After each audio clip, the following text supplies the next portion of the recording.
Oke, keberadaan pelaku ada di hotel karena memang ingin melakukan hal itu di sana atau bagaimana ya, Pak? Atau memang diusir atau bagaimana?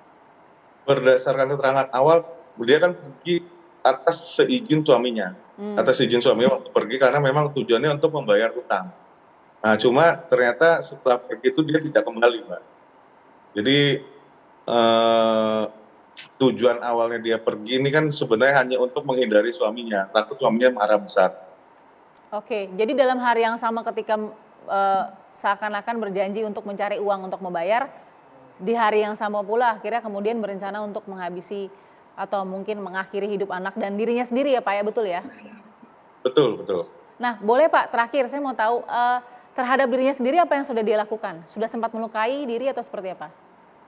Terhadap dirinya sendiri, jadi setelah dia membekap anaknya, kemudian anaknya masih sempat meronta, pada saat itu katanya meronta, sampai akhirnya dia memastikan bahwa anak itu sudah lemas, meninggal. Dia buka bekapan bantal itu, dia sempat membersihkan darah dari muka korban. Setelah itu dia meminum sabun cair beserta air sabun.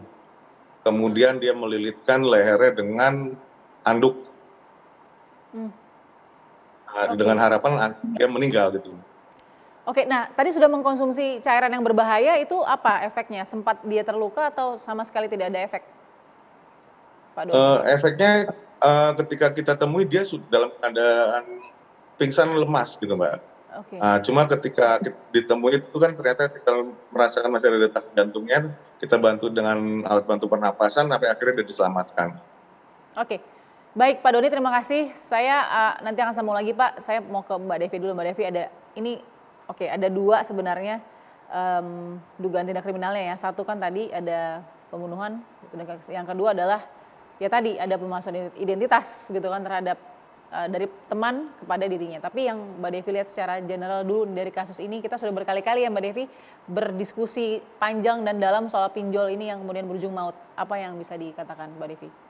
Ya, pertama tentu kita prihatin, Ya, kepada masyarakat yang harus menghadapi tekanan yang, mhm, sebenarnya kenapa sih orang kemudian melakukan pinjaman begitu ya.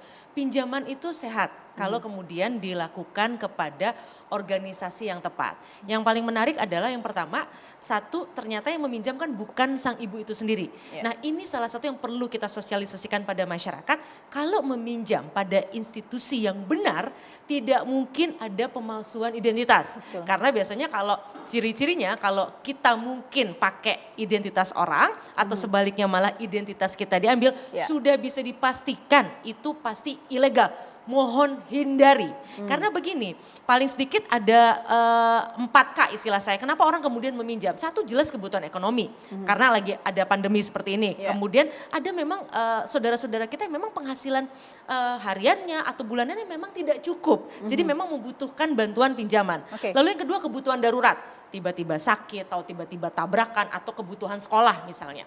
Dan yang ketiga, nah ini yang juga sangat menarik yang mhm, banyak terjadi, kecanduan. Kecanduan ada dua, kecanduan judi online mmm, yang kemudian karena terjerat hutang judi online akhirnya memilih meminjam pada pinjol. Yang tentu saja dia butuh yang cepat, akhirnya larinya ke pinjol ilegal. oke, Lalu misalnya juga narkoba misalnya. mmm, Lalu yang keempat, nah ini yang juga berbahaya karena konsumsi berlebihan. Jadi mmm, meminjam itu harus ada dua yang diingat. oke, Karena kebutuhan bukan karena keinginan. Karena kalau keinginan tidak pernah ada batasnya. betul, Saya ingin misalnya mobil mewah, tapi apa saya butuh kan begitu. Nah mhm, ini faktor-faktor yang memang membuat peluang orang untuk meminjam itu sangat tinggi. Nah mhm, apa yang dialami oleh sang ibu tentu saja karena dia meminjam pada apa namanya institusi yang tidak benar, yang apa namanya ilegal, maka yang selalu terjadi adalah kalau zaman dulu kita meminjam mohon maaf pada lintah darat istilahnya atau rentenir, ya, praktiknya kan sama, kita dibuat malu. Misalnya apa? Dia datang rame-rame gedor rumah kita